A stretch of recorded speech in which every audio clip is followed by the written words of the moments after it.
safe and secure together with your family and your loved ones. Thank you for joining us once again tonight dito sa Talk to the People as we provide you with the latest updates on the government's pandemic response as well as discuss many issues pertinent confronting or what is happening to the nation. But before that, I'd like to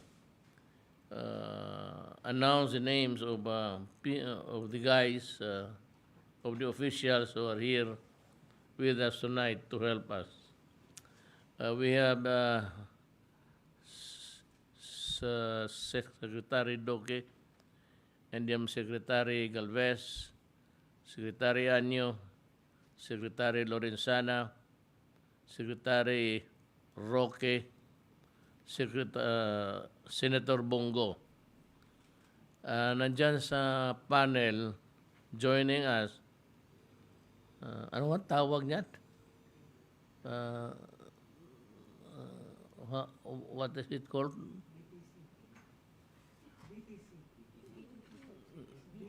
DBC?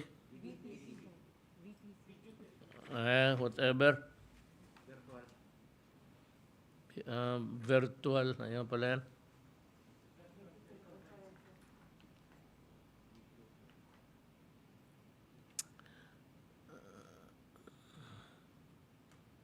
We have also Executive Secretary Salvador Medialdia, Secretary Dison Vivencio, Director General Enrique Domingo of the FDA, Chairman Ben-Hur of the MMDA, Secretary Nograles. Bago sa lahat, meron lang akong ipakita sa inyo na isa sa pinakamagandang nagawa ko para sa Pilipinas. At ito'y isang project noon sa Bicol. At tapos na yung airport nila, masabi ko hindi nakakalahati ang Davao. Talagang maganda. I think next to Cebu, itong Bicol International Airport sa Naga ang pinaka maganda.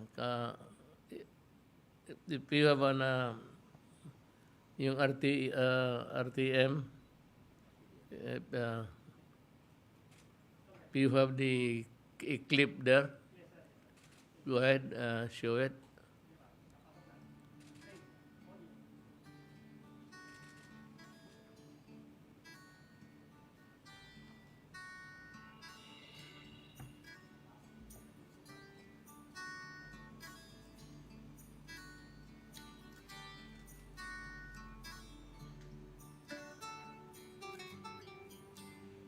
Contactless.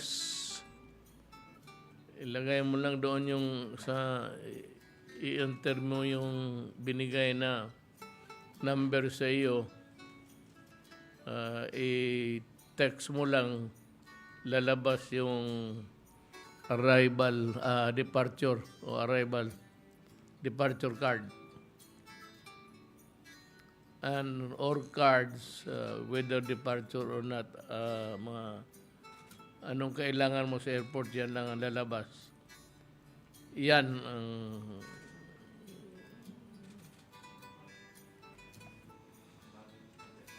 luggage mo.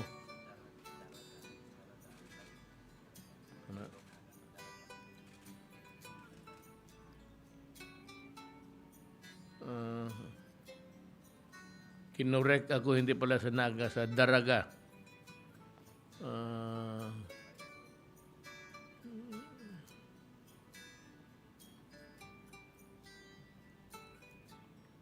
Wala nang no more contact.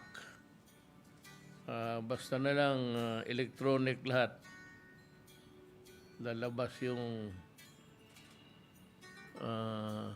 departure card mo. Si Tugade. Mag-ano yan sila. Parehong-pareho si Mark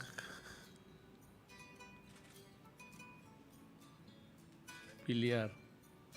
Sila yung mga talagang magagandang projects. Sabagay, yung namang mga gano'n, nasa kanilang departamento eh. Kaya talaga maganda tingnan.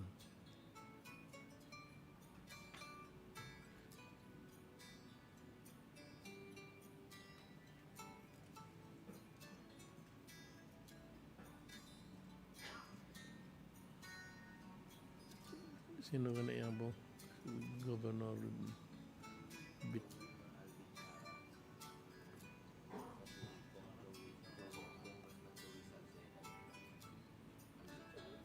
Sino pang isa?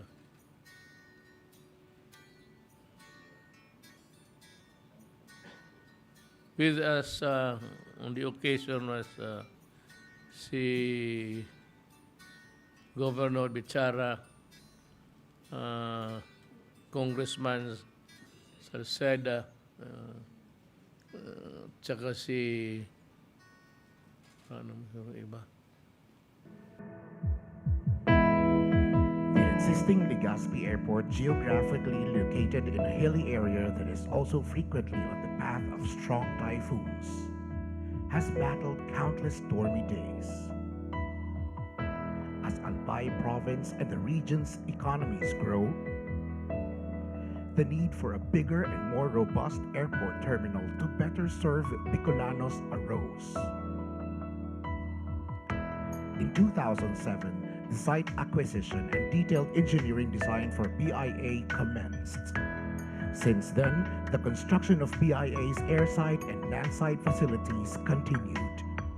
But through the years, the construction encountered several delays and 3 groundbreakings. In 2016, when President Rodrigo Roa Duterte took office, the project broke ground, signaling a renewed motivation to complete the airport.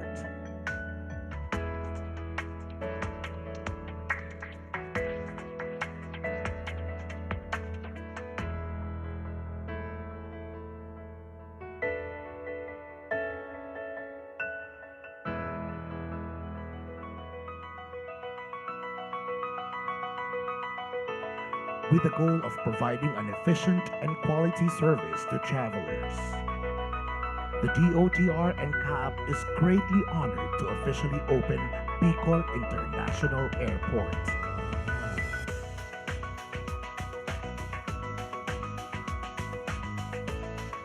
The Bicol International Airport Development Project has an overall project cost of 4.7 billion pesos.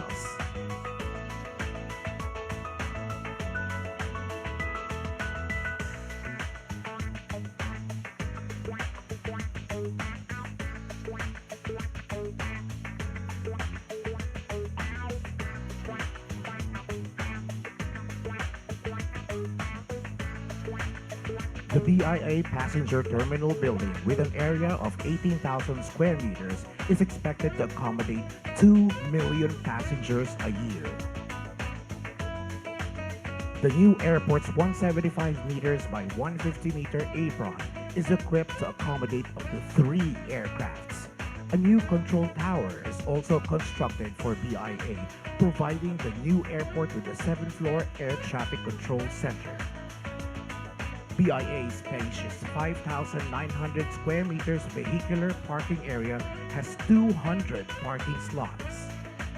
This new airport is now realized with the tireless efforts of the Duterte administration for the Filipinos and the traveling public.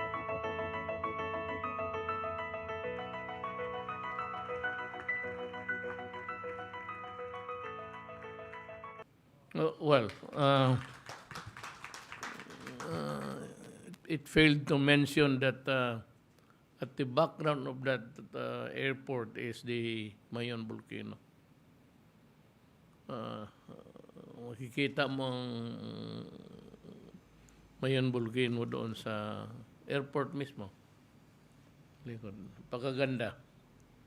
I'd like to commend to God for the splendid work that He has done.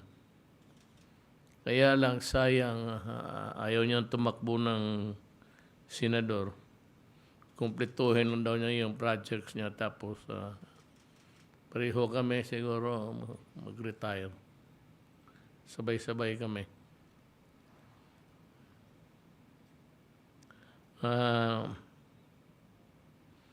Dito tayo sa update sa COVID. We have already administered close to 50 million doses of COVID-19 vaccines, including 23 million complete doses. I am also pleased to inform you that in Metro Manila, almost 77% or more than 7.5 individuals are fully vaccinated. The challenge is now to further speed up our vaccination rollout, especially in the provinces, in the key cities and municipalities, to achieve our target of at least 50% of the country's target population by the end of the year. We are confident that most, if not all, major cities in the country will be hit and even surpass this target before Christmas. Sana. Yesterday, 1.4 million Moderna doses arrived, and we are expecting more Pfizer and Moderna doses in the coming days. The vaccination of children ages 12 to 17-year-old will be pilot tested in selected hospitals in the National Capital Region, starting on October 15, 2021. The 8 hospitals where the pediatric vaccination pilot will be done in the following: the National Children's Hospital, the Philippine Heart Center, Del Mundo Medical Center, Philippine Children's Medical Center in Quezon City, Pasig City Children's Hospital, Philippine General Hospital, Makati Medical Center, St. Luke's Medical Center in Taguig. Again, I would like to ask everyone to go out and get yourself vaccinated, regardless of the brand. This is not just for your own protection, but also as is your part of your civic duty to protect others, and also allow us to turn the page to get everyone back on track to normalcy. Alam mo, bumababa ang ang transformation ng yung hawaan, contamination, nagbaba sa awa ng Diyos. According to the latest data, our weekly average of new COVID-19 cases has dropped to less than 10,000, and the current reproduction rate of the virus is down to 0.77%. Magandang balita ito. If we continue to ramp up the vaccination of our people, along with our consistent practice of mask, wag pa rin yung tanggalin, hugas at iwas, and with the gradual but safe resumption of our economic activities, then we can hope for a better and truly Merry Christmas.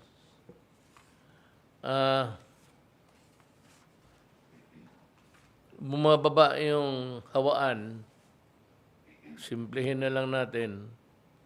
At kung nasusunod, well, magtanong kayo kung bakit. Dahil sa bakuna. Dahil sa bakuna, bumaba talaga ang hawaan. So, kukunting hawaan, kasi kukunti naman yung tao na hindi nabakunahan. So, yan ang magandang balita. At palagay ko, kung sumusunod lang kayo, dumadating naman yung mga bakuna natin, hirap na hirap tayo noon kasi wala na naman tayong manufacturing company ng bakuna dito sa Pilipinas at nagkakipag-agawan tayo ng bakuna sa ibang bayan. Yan ho ang nakabigay ng problema sa akin. At kung meron man na nagkasala dyan, aminin ko na lang. Kasi wala ma rin akong magawa. Gusto kong bumili, wala naman akong mabilihan. At kung makipag-contest ako doon sa mga mayaman, sa bilihan ng bakuna, talagang huli ako. So yan dapat inyong maintindihan. Ngayon, kung kasalanan man yan, walang iba dyan kung hindi ako na. Aaminin ko na yan. Ako yung nakaupo ngayon sa opisina ko. So dapat somebody has to, well, baski na ginusto ko man, walang mabili. Ba't mabutit na lang, nagkaroon tayo ng kunting pera. At ang sabi ni Secretary Dominguez, we have the money. We have the money to pay for the vaccines for all Filipinos. Now, I would like to ask the agencies to make their reports. Let's start with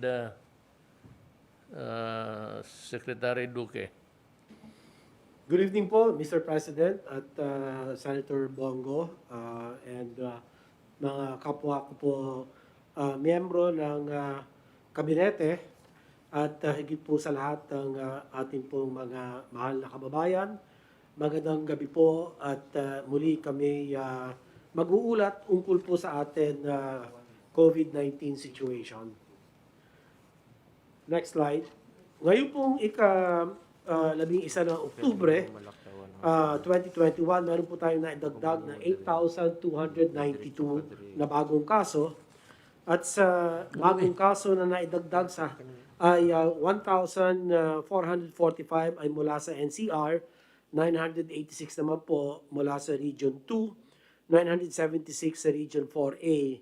Ito po yung top 3 contributing regions to our ito pong atin kasalukuyang kaso na 8,292 at ang top 3 naman na mga lugar na may naiambag dito sa atin bagong naitala ang Isabela 444, Quezon City 339, Negros Occidental 304. Para naman sa atin mga aktibong kaso, ayan po sa bandang kaliwa nakalagay 98,894. Ang katumbas po nito, 3.7% ng ating mga kabuuan kaso.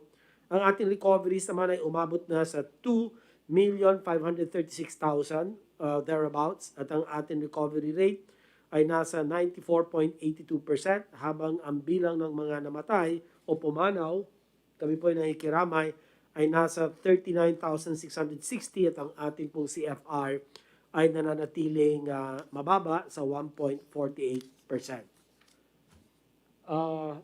Next slide, please. Ito naman po ay medyo maliit lang, pasensya na po. Ay tinatawag natin world rankings by country. Ito po ang datos as of October 10, 2021. Galing po ito sa World Health Organization dashboard. At para sa atin pong ranking base sa pinakahuling talaan ng WHO, ang Pilipinas po pagdating sa case fatality rate, nasa ika-113 ranggo po tayo sa buong mundo at ika-5 sa ASEAN para sa case fatality rate. Diyan po makikita natin ang may pinakamataas na case fatality rate ang Myanmar, sunod ang Indonesia, nasa 3+% ang case fatality rate, samantalang ang Vietnam sa 2.45, ang Cambodia 2.14 at makikita natin ang Pilipinas asa 1.49% lang po. At pagdating naman po sa COVID deaths per million population, nasa ika-122 or 122 rank tayo sa buong mundo at ikatlo sa ASEAN para sa deaths per million. At para naman sa bilang ng mga active cases, tayo ay nasa ika-20 sa buong mundo at ikatlo sa ASEAN. Nauna po sa atin ang Malaysia with 116,000 thereabouts, ang Thailand 110,000 at saka sunod po tayo sa 90,927. At para naman po sa atin at sa huli, tayo ay nasa ika-133 na ranggo sa buong mundo at ikatlo sa ASEAN para sa COVID cases per million population. So, ang laki po ng kaso ng Malaysia, 71,126, ang halos tatlong doble sa atin pong cases per million. Sumunod po ang Thailand sa 24,433 at tayo naman po sa 23,929. Sa pagkakataon pong ito, atin binibigyan pansin ang rankings buhat sa WHO sapagkat sinasalamin po nito ang kompleto or longitudinal o cumulative data ng higit na maraming mga bansa at importante na tignan natin ang kabuuan lagay ng mga bansa at hindi lamang ang sitwasyon sa mga partikular na panahon.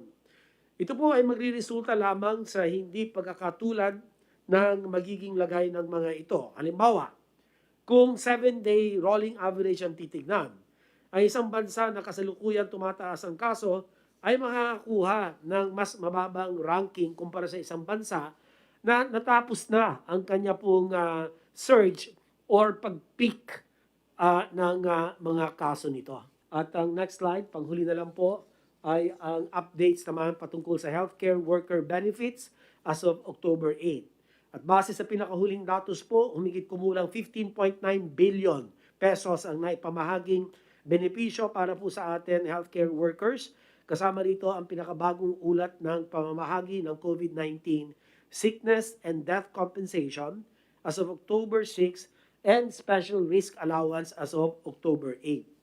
Mula sa nakalaang 1.3 billion pesos para sa batch 3 and 4 ng special risk allowance, 617.2 million na po ang naipamahagi sa humigit kumulang 48,000 healthcare workers.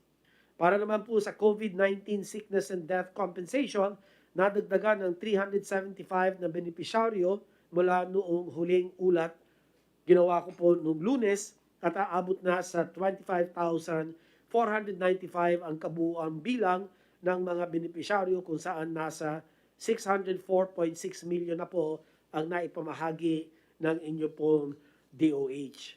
Makakaasa kayo na patuloy namin susuportahan ang ating mga healthcare workers sa direktiba po ng ating pong mahal na Pangulo at ito po ay para sa atin mga manggagawang pangkalusugan at sa pamamagitan po ng pagkalap ng pondo upang tuloy-tuloy na maibigay ang benepisyong nararapat po sa kanila. So ang atin pagbubuod, Mr. President, ay dalawa. Una, Nakikita natin na nagsisimula ng bumaba ang mga kaso sa karamihan ng mga rehiyon habang nakakita tayo ng paunti-unti rin naman pagbuti sa ating pong healthcare at ICU utilization rates.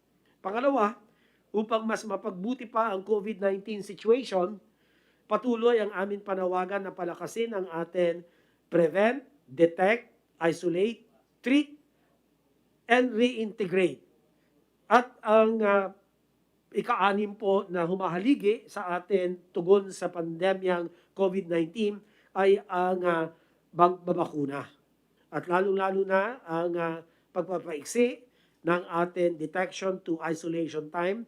Pinasalamatan ko ang ating mga local government units sapagkat ay patuloy naman po nilang napapaiksi ang panahon sa gitna ng detection, yung naitutukoy na mga positive COVID cases at ang mga exposed sa kanila na nako-contact trace ng maayos at dahil dito ay mas mabilis pong na i-isolate or naka-quarantine ang mga exposed via contact tracing, aggressive contact tracing, and efficient isolation and quarantine and testing. Ano po? So, ito po ay kinakailangan para talagang mapigilan ang paghahawaan o maputol ang kadena ng hawaan ng COVID-19 at maiwasan ang pagkukumpul-kumpol ng mga kaso sa mga komunidad.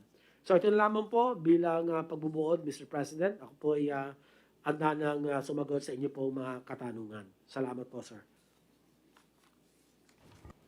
We go now to Secretary Anyo to make his report. Magandang gabi po, Mr. President, Senator Bongo, fellow public servants sa ating mga kababayan. Magandang gabi po. Please put my slide. Ang unang-una ko pong i-report ay ang nagaganap nating distribution ng ayuda sa probinsya ng Bataan. Tapos na po ang pagbibigay natin sa Metro Manila at sa Laguna. So dito po sa Bataan ay 98.6% na po. Sa kabuuan ay 688,533 recipients na po ang nakatanggap. Next slide.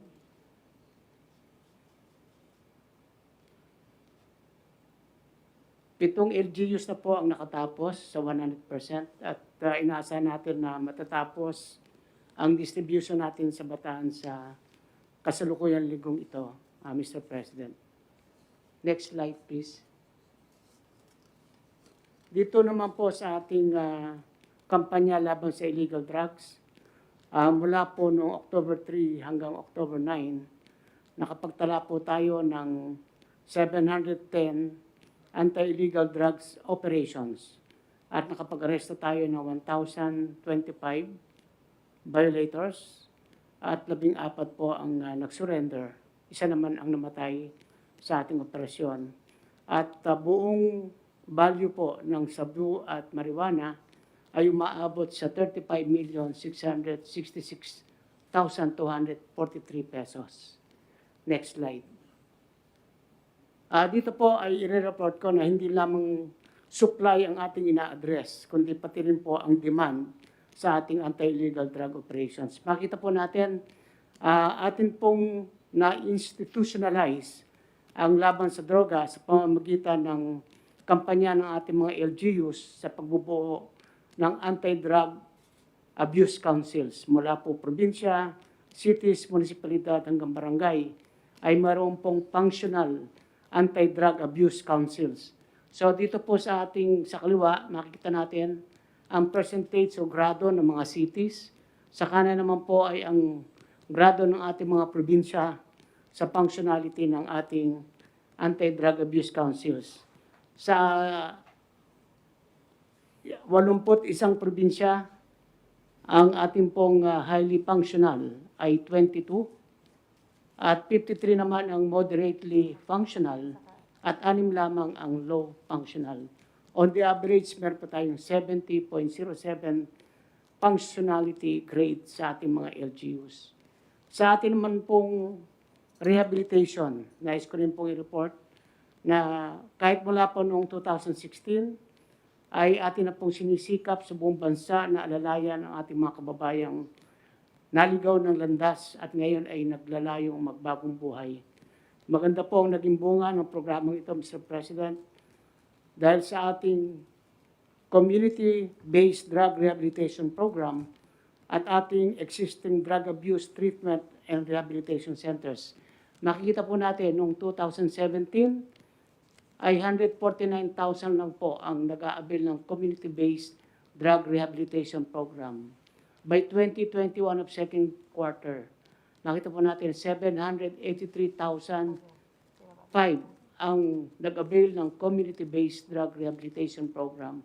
At masasabi natin po ang mga kababayan natin ito ay lubusan na pong gumaling.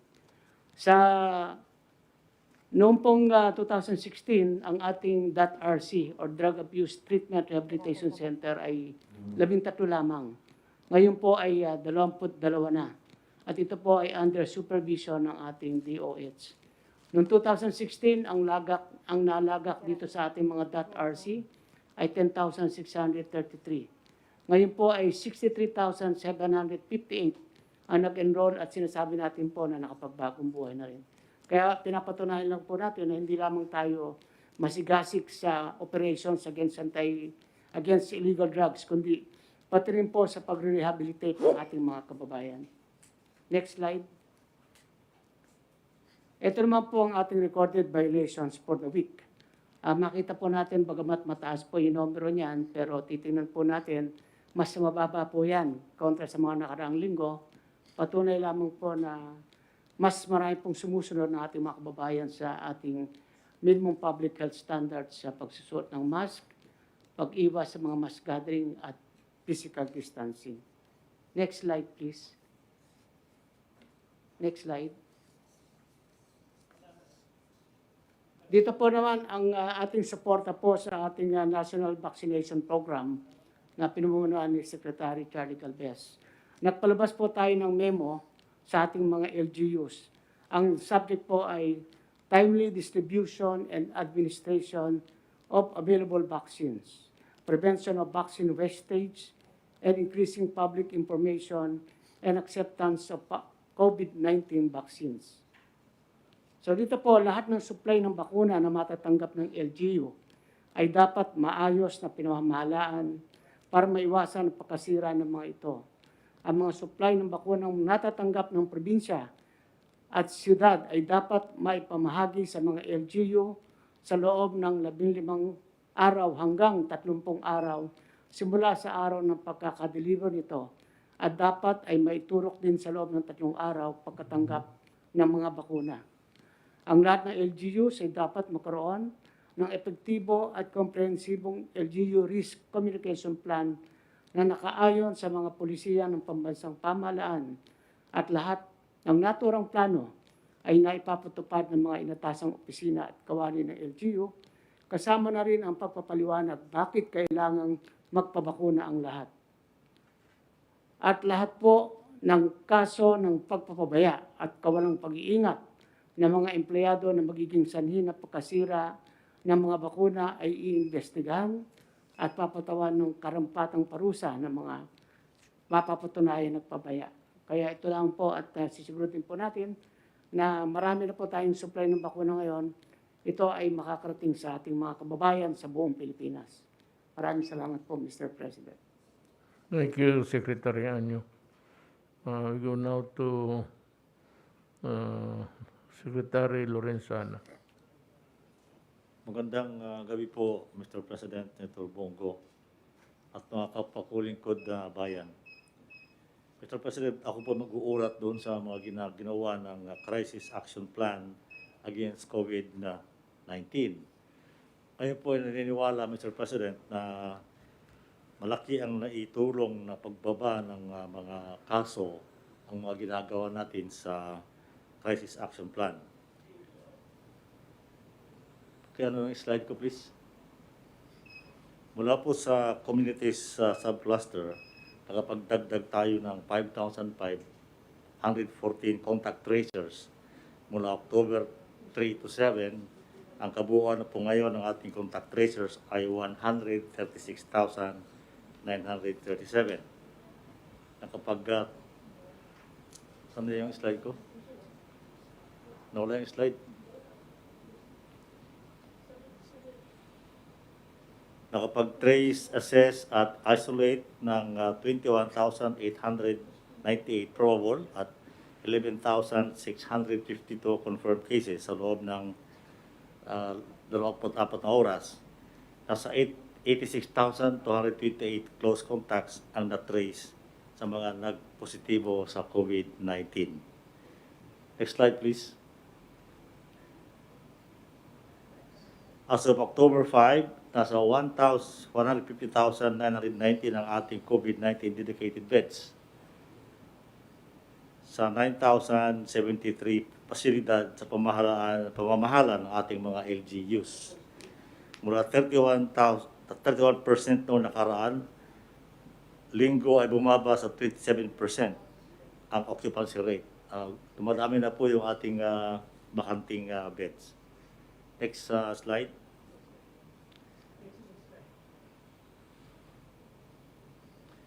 Sa ating mas mahigpit na papatupad ng minimum public health standards, umabot sa 3 milyong kabuuan bilang ng mga lumabag, 337,020 ang nahuli noong nakaraang linggo. 15,272 ang mga naharang sa checkpoints, habang 1,341 naman ang nahuling unauthorized persons outside their residence.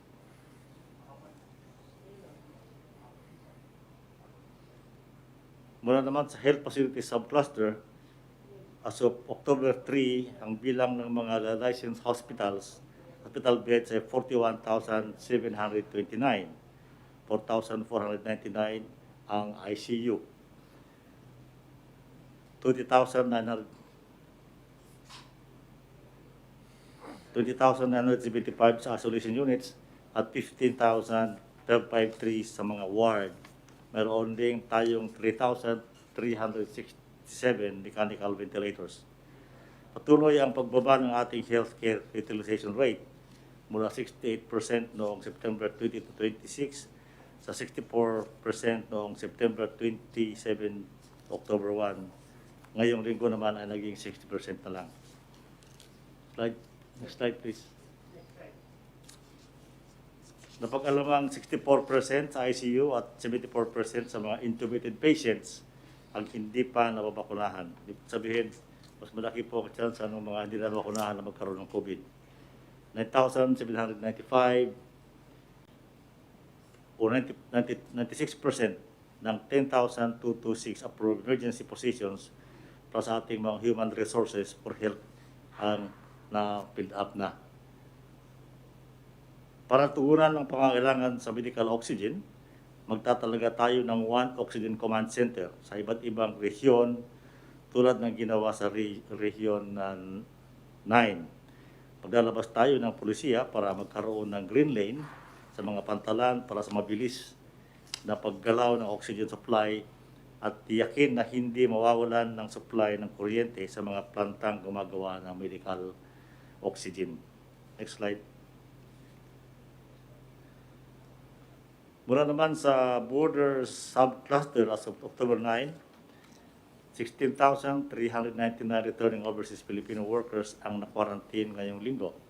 Patuloy ang pagbaba ng positivity rate ng mga returning overseas Filipinos mula 1.8 sa 1.7%, 75%. Next slide, please. Pakibalik.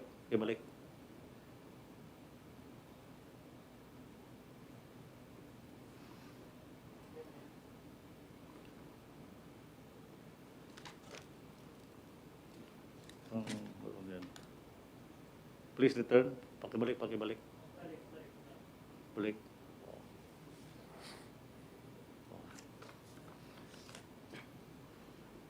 Nadagdagan ng mga quarantine at isolation facilities para sa mga balikbayan. 82,442 ang quarantine rooms sa NCR, Clark, Cebu, Davao at Subic. Occupancy rate na 8%. 91,038 sa mga dumating sa ating paliparan ang fully vaccinated na. 768 seafarers ang na-assist ngayong linggo sa kabuuang bilang na 14,550 katao. 6,163 ang repatriated returning overseas Filipinos mula sa 25 repatriation flights at 10,272 naman sa 39 bayanihan flights. Sa Balay Probinsya at uwian na program, 11,101 ang naihatid pa uwi ng probinsya sa mga NAIA flights at 2,792 naman ang naihatid sa mga bus sa PITX. Next slide, please.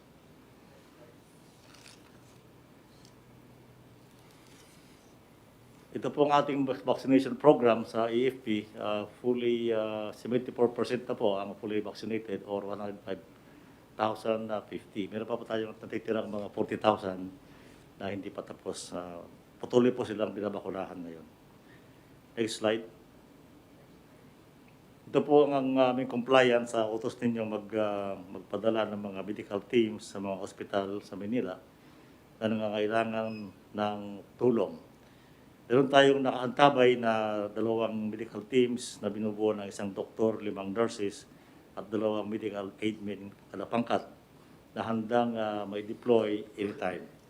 Ngayong araw po, kaninang umaga, 8 nurses ang nag-report o na-deploy sa Lung Center of the Philippines para tumulong sa pag-asikaso ng mga COVID-19 patients sa loob ng 1 buwan. Yung pong ang initial na kontrato nila ay 1 buwan muna. Yun lang po, Mr. President, maraming salamat po sa inyong pagkikinig. Thank you, Senator Secretary Lorenzana. Now we go to now si Secretary Roque. Magandang gabi, Mayor, at magandang gabi, Senator Bongo. Magandang gabi sa ating mga kasama. Well, kung naalala niyo po, nung kakabalik ko pa lang po sa Amerika, tinanong niyo sa akin kung gano'ng katagal ang facility quarantine ang galing sa mga bansa na gaya ng Estados Unidos. Nung mga panahon pong yon, nag 10 days facility quarantine po tayo, tapos meron pong 4 days na home quarantine. Ang PCR test po ay pagkatapos po ng, kung hindi pa ako nagkakamali, yung dati-dati po ay pagkatapos ng 7th day, no? Nag-PCR test po. Well, ang naging reaksyon niyo po, matagal talaga yung facility quarantine at inatasan niyo po ang si Secretary Duque na pag-aralan kung po pwede mabawasan yung facility quarantine. Alinsunod po sa inyong request, pinag-aralan po ito ng IATF at binago na po ang arrival protocols para po sa mga vaccinated at unvaccinated na mga pasahero na galing po doon sa mga tinatawag ng yellow at green countries. Yung red country po kasi, ban po yun. No? Pero ngayon po, iisang country lang po yung ban. Karamihan po talaga ay nasa yellow at nasa green. Pakita lang yung slide natin. Anyway, without the slide, kaya ko naman pong i-discuss. Ang pagbabagong protocol po ay 5 araw po ngayon ang mga vaccinated na mga Pilipino at ang mga dayuhan na magpapakita po ng proof of vaccination. Ang kanilang PCR test po ay pang 5 araw at kung ito po ay negatibo, kukumpletuhin po nila ang kanilang quarantine sa bahay ng additional 5 days. Yung mga unvaccinated naman po, 7 araw po ang kanilang facility quarantine. Matapos po ng 7 araw ay magpa-PCR test. Kung negatibo po, 7 araw pa rin po ang kanilang home quarantine. Now, nagkaroon din po ang desisyon ng IATF na gawing retroactive yung effectivity date no, ng pagpaikli ng facility quarantine. Ang effectivity po nito ay October 8. Pero lahat po ng mga nagko-quarantine na even before October 8, ginawa na po natin retroactive yung effectivity. So kung nagsimula na po sila ng, kung naka 6 day na po sila of quarantine on October 8, po pwede na po sila mag-PCR at kung negatibo ay sa bahay na po mag-quarantine. Ito po yung mabuting balita, lalong-lalo na sa ating mga OFWs, no? Dahil marami po sa kanila ang gustong umuwi itong Paskong ito at mas maraming panahon po ang magugugol nila sa kanilang pamilya. Bukod po dito ay hinihikayat na natin ngayon ang pagtanggap ng mga equivalent po ng vaccert.ph na in-issue ng iba't ibang mga bansa, pero this is on the basis of reciprocity. So po ang bansang nag-issue po ng certificate ay kinikilala po ang ating vaccert.ph, kinikilala po natin yung kanilang vaccert.ph din, o yung counterpart na ini-issue nila sa kanilang mga bayan. We have Benhor Abalos, Yes, Mr. President. si MMDA muna. Yes, sir. Magandang gabi po, mahal na Pangulo, Senator Bongo, ES Vijaldía at sa lahat po ng mga cabinet members, mga kababayan po nating Pilipino. Magandang gabi po. Mr. President, di na ako magpapakita ng slide, bibilisan ko na lang po. I-report ko lang po yung nangyari sa pilot po dito sa Metro Manila. Nagsimula po tayo noong September 16. Pagmula September 16, tama po kayo kanina, si Secretary Duque talagang bumaba po ng husto. Noong September 16 po, ang kaso po dito ng active cases ay 38,471. Ngayon po ay mababa po sa kalahati. From 38,000, naging 17,296 na lang. At yung reproduction rate nung po nagsimula ang pilot, ito yung 1.25. Ngayon po, October 8, ito yung naging 0.61.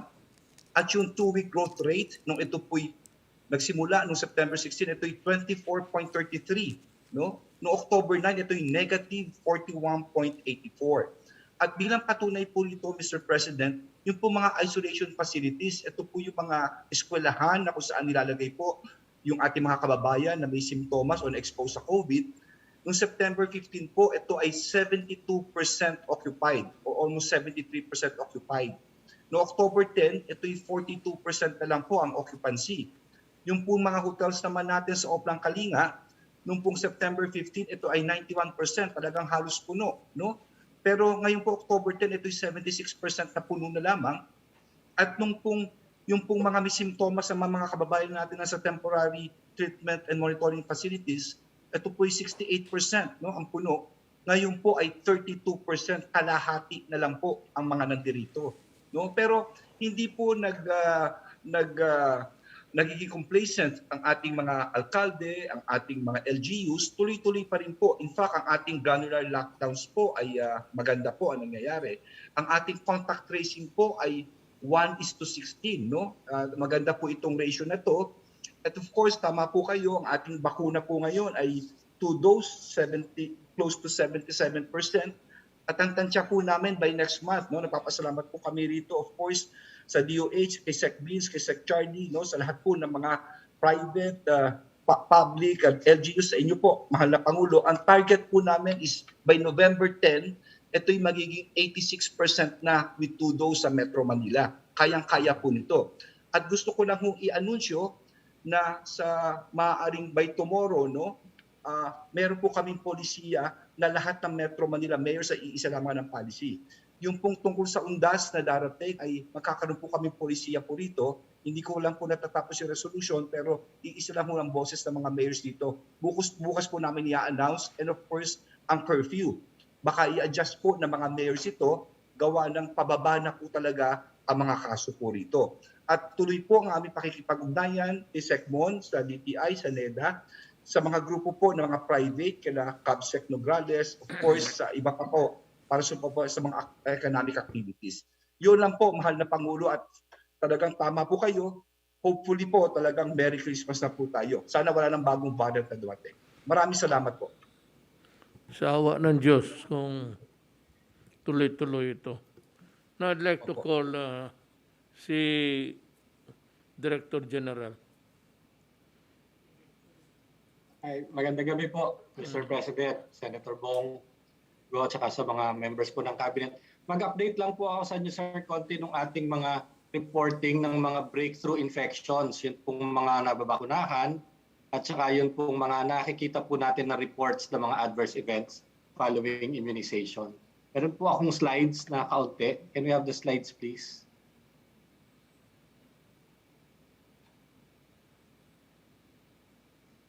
Yeah, next slide, please. So ito po yung mga bakuna na ginagamit po natin. As of now po, meron po tayong 7, no, na bakuna na ginagamit. At next slide. Ito pong report natin ay ending po ng September. End po ng September 2021. And as of that time, meron na po tayong na-deliver na halos 70 million doses dito sa Pilipinas. Next slide, please. Doon po sa 70 million po na doses na natanggap po natin, ang naisaksak po natin ay 43.9 million as of September 26. At that time po, meron na pong mahigit 20 million na fully vaccinated individuals at almost 6.9 million, almost 7 million na partially vaccinated, meaning pong isang bakuna pa lang po ang natanggap nila of the 2-shot regimen. Next slide, please. Ayun po yung 20 million na yon, chine-check po kasi natin kung sino ang nagre-report sa kanila ng may nararamdaman, yung mga pananakit ng katawan, sinat, yung iba po nagkakaroon ng severe allergy, and less than 0.15% lamang po ang nakaramdam ng adverse event. That was about 65,000 out of the 27 million po na nabakunahan. Nagkaroon po tayo ng mga serious adverse events, yun po medyo kailangan ma-ospital ng isang araw sa ospital dahil tumaas ang blood pressure o kaya po severe allergy in 0.006%. Mababa po ito compared po sa mga usual po na mga bakuna na nakikita po natin. So in total po about 2,597 po ang nagkaroon ng serious adverse events. Next slide please. Ang Pilipinas po, very active tayo sa reporting ng adverse events. In fact, highest po tayo sa reporting rate sa Asia. Masipag po ang ating mga vaccinator mag-report. Ngayon ito po, sir, yung binabantayan natin yung mga nagkaka-COVID. Kahit po sila nabakunahan. Ito po yung mga bakuna natin, Sinovac, AstraZeneca, Sputnik, Pfizer, Moderna, tsaka Janssen, and Sinopharm po medyo kaunti lamang. Kung titingnan po natin, talaga pong mahigit po kalahati ng nabakunahan natin ay Sinovac po ang natanggap na bakuna, and the rest, mga 48% would be the other vaccines. Pero makikita po talaga natin na meron pong breakthrough infections usually po after the kapag po nagkaroon ng after the first dose bago po makuha yung second dose, diyan po pinakamarami. At totoo naman pong meron pa pong mga mortalities, meron pa pong namamatay from COVID. Pero kapag po dadagdagan at natatanggap po nila yung second dose as we go to the right, nakita po natin bumababa po ang number ng nagkaka-COVID at lalo pong bumababa yung number po ng namamatay from COVID. Ito po yung nakaparenthesis. Next slide please. Ito po yung summary, ito pong susunod. Makikita po natin before the next dose, ibig sabihin after the first dose po, before they get the second dose, nakakuha po tayo from the general public na report ng 849 cases of COVID. At nagkaroon po tayo ng 92 COVID deaths. Pero yun pong after the second dose at before makomplete po yung 14 days, kumonti na po, 126 na lamang ang nagka-COVID at bumaba na rin po yung deaths, 16 na lamang po. Ngayon po yung mga completely vaccinated na more than 14 days hanggang 5 to 6 months po, after the vaccination, meron po tayong 516 na breakthrough infections at 14 na COVID deaths. Konting-konti po yung deaths. All of the deaths were in senior citizen. Mga yung pong may edad na merong sakit, mga hypertensives, diabetic. Isa lamang po yung pasyente na namatay na fully vaccinated na hindi senior citizen. The person is in this late 50s na rin po. Yung mga bata po, kahit po nagkakaroon sila ng COVID, talaga po mabilis silang mag-recover. So in total po, sa lahat-lahat, we got a report from the general public of 1,581 cases of COVID infections among those vaccinated. Pero ito pong vaccinated 27 million po ito, 1,581 out of 27 million, talaga pong napakababa nito. And the 128 deaths, although unfortunate, are actually very low numbers. Next slide, please.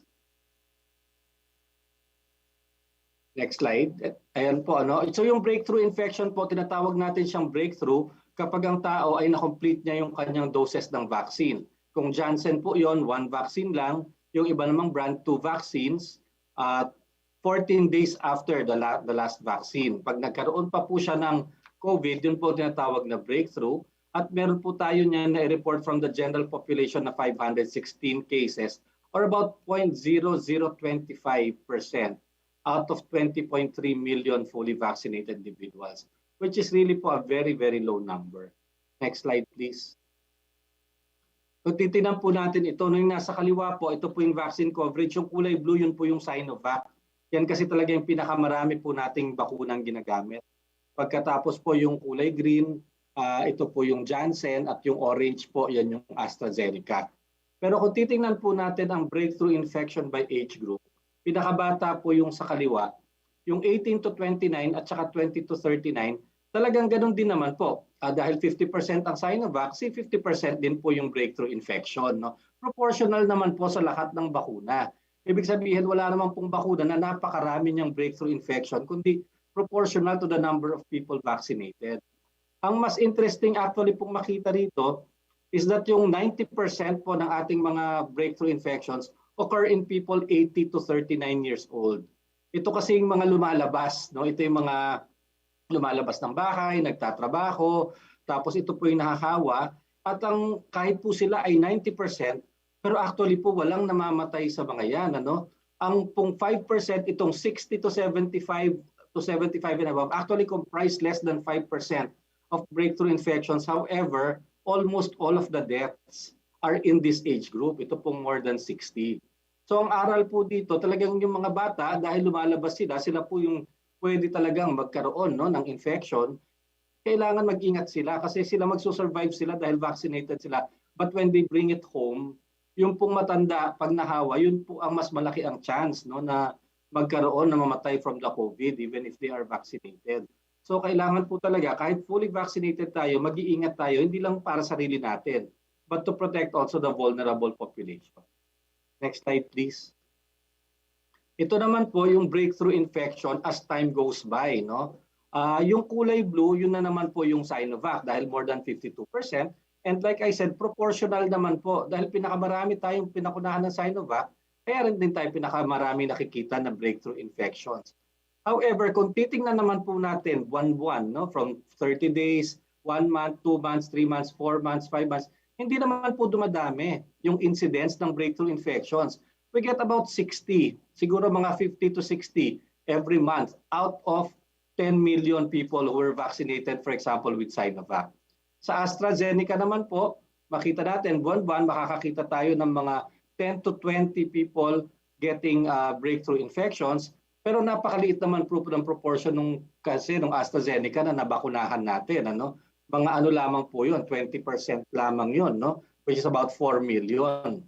So proportional naman. And we see that as we go through time, ito po nasa dulo, 5 buwan na po yan, 150 days. Hindi naman biglang tumataas, no, yung number of people getting breakthrough infections dito po sa Sinovac. Ibig sabihin, at this time, wala pa po talagang pangangailangan na magbigay ng booster dahil hindi naman tayo nakakakita pa talaga ng waning effect po ng vaccine. Dahil kung at 5th month, makita po natin na bumababa na yung kanyang protection, dapat dumadami po, no, yung nagkakaroon ng breakthrough infection, pero hindi pa po natin nakikita yun at this time. So I fully agree na at this time, there's no reason to believe that we need it immediately. No? Nakikita po natin, hindi pa po nagbabago. Ngayon yung iba pong mga bars, yung orange, yung green, kaya hanggang dito lamang po sila muna sa kaliwa kasi hindi pa po umaabot sa 4th month and 5th month yung kanilang mga vaccination dahil later natin ginamit. Especially yung AstraZeneca, 12 weeks yung difference ng first and second dose. So yung mga fully vaccinated po niyan, talagang hanggang 3 months pa lamang sila to 4 months. Yung Sinovac po, yung maabot na ng 5 buwan at malapit na po maging 6 na buwan. Pero so far, nakikita naman po natin na meron pa rin po talagang protection at hindi po natin nakikita na dumadami ang nagkakaroon ng COVID-19 sa mga vaccinated natin na 20 million nang sobra-sobra ang pagdami po. Next slide please. Ito po ngayon, kung titingnan po natin, simula po na mag-vaccinate tayo noong March until end of September, actually out of the 2.5 million cases of COVID that we have, the majority of them occurred, no, between March to September. Halos 2 million po niyan. No? 80% happened itong March to September. Panahon din po kasi talaga yan ng Delta variant at saka ng pong pagtaas ng cases natin. And there were 21,773 deaths since we started vaccinating until po complete natin. Next slide please. And just to show the proportion, yun pong 20 million po na yun na nagkaroon ng COVID, pag divide po natin sa population man, it means that for every 10 million Filipinos, there were 177,993, no? 178,000 new cases of COVID for every 10 million Filipinos. Pero kung titingnan po natin yung mga nabakunahan, whether you are partially or fully vaccinated, for every 10 million Filipinos that were partially or fully vaccinated, 581 lamang po yung nag-report ng nagka-COVID. Doon naman po sa 20 million na fully vaccinated, for every 10 million of them, 254 lamang po yung nag-report sa amin, no? Nagkaroon sila ng COVID. Talagang napakalaking pagbaba naman po. Like I said, kahit po hindi complete ang reporting, kahit po mayroong mga hindi nagre-report dyan, kahit naman po i-times 10, i-times 100 po natin yan, no?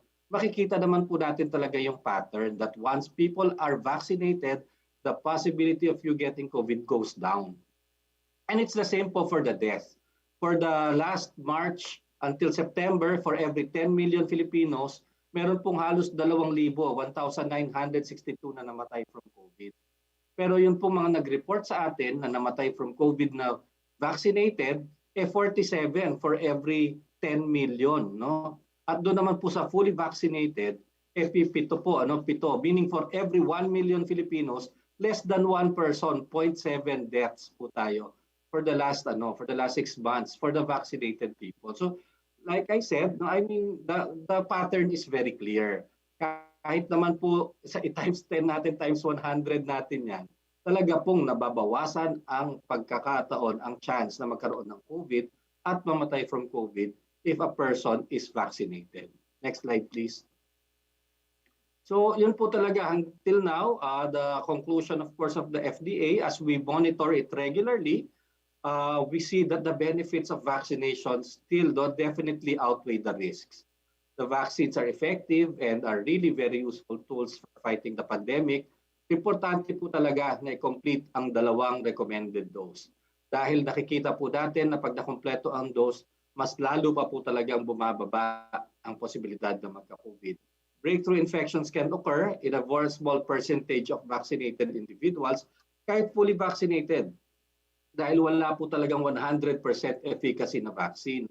Kaya po kahit bakunado na tayo, we have to observe health protocols and remember that maximum protection sets in 2 weeks after the second shot. And when we do get COVID, kung breakthrough siya, talagang mas mataas pa rin po ang risk ng elderly population. Kaya kailangan ingatan po natin sila. Pero yun po, talagang magpabakuna pa rin po tayo, lalo na ngayon na araw-araw, milyon-milyon po yung dumarating natin ng mga supplies. Next slide, please. Yan lang po, Mr. President. Maraming salamat po.